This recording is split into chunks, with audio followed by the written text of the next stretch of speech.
S.H.I.E.L.D.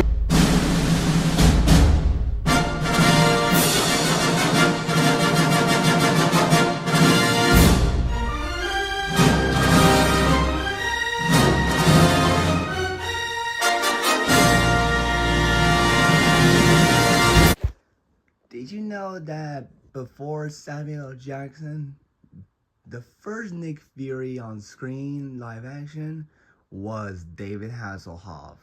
Yeah, back in 1998, there was a television film about Nick Fury where he teams up with two of his S.H.I.E.L.D. partners to stop Baron and Andrea von Strucker and Hydra before taking over the world.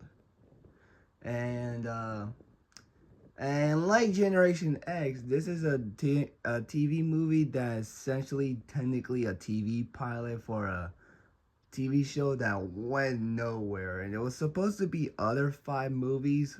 Like, Hasselhoff signed a contract to do other films, but never went through for obvious reasons. And this is one of those Marvel movies that is very interesting to believe that exists, because a majority of you guys don't know about it unless you're hardcore Marvel historians or nerds. But this is a film, when you watch it, like, wow, I can't believe that existed. I actually watched this movie once before. Like, I can't remember when. Like, I think it was like in 2022 or 2023 on YouTube.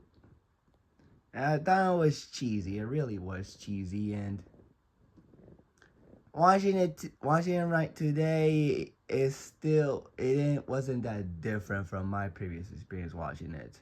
Although I have to admit, I don't know how many people would agree with me, but this is honestly a better Nick Fury production than Secret Invasion, because it's probably more entertaining than Secret Invasion because how cheesy it is. Like, Hasselhoff, like, he is like a perfect casting choice, because if you compare him to classic Nick Fury, to David Hasselhoff, that's a good casting choice, because they kind of resemble it, even if it was unintentional, unlike Samuel L. Jackson, which they clearly casted it because of Ultimate Marvel designing after him. But he seemed like a good choice, but he turned out to be a goofy and cheesy performance, honestly. It's not as like Shaquille O'Neal or Halle Berry Catwoman kind of bad, but it's still a very campy performance, especially at that one scene where where he defeats Viper. He goes like, "Popsicle, get it, popsicle." Like, okay, I see what you're doing. So he gives a cheesy performance, honestly, and maybe goes to Viper or Andrea von Strucker. Cause she's a very campy and over top villain, especially when she laughs or acts super evil. She is kind of cheesy. Now, I don't think the way Matt Fuhr did as Russell in Generation X, but it's kind of close, honestly. And the designs of the Hydras are weird because they don't look anything like the Hydras from what we know, and they kind of look generic, especially some of the other ones like white faces and sunglasses and suits. Those don't look like Hydras. That look weird, honestly. And the action is kind of stupid, honestly, especially the fight between Fury and Viper. That was a very ridiculous fight, honestly. And the movie gets sometimes a little boring, but not way too boring that it's boring to watch, because it gets fun bad several occasions. And But again, the special effects look dated, especially that one scene where I think it was like Baron who like was about to shoot him, but was accidentally electrocuted with like purple ray, and kind of made, and that scene made me laugh. Honestly, it made me chuckle. And the shield helicarrier at the and in the film, the CGI looks bad. Honestly, it looks really bad the way it looks.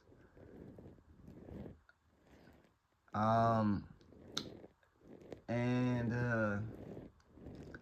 yeah, honestly, this film is not very good, but it's also kind. It's also it should be worth pointing out that this film is written by David S. Goyer, who would do several comic book movies like Blade, Dark Knight, and Man of Steel, and Batman v Superman.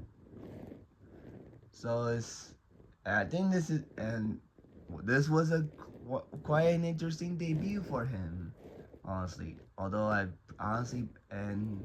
honestly, I kind of prefer this over Blade Trinity, honestly, too. Honestly, um, yeah. So overall, Nick Fury is not good, but it's also an interesting film to like one of those Marvel movies that is almost hard to believe it exists because how rarely it aired on Fox, honestly, because I think it only aired once and we can only view it on YouTube, honestly. So what are you guys' thoughts on Nick Fury, Agent of S.H.I.E.L.D? Let me know in the comments below, and peace out and bye. Stay tuned for more 20th Century Studios reviews.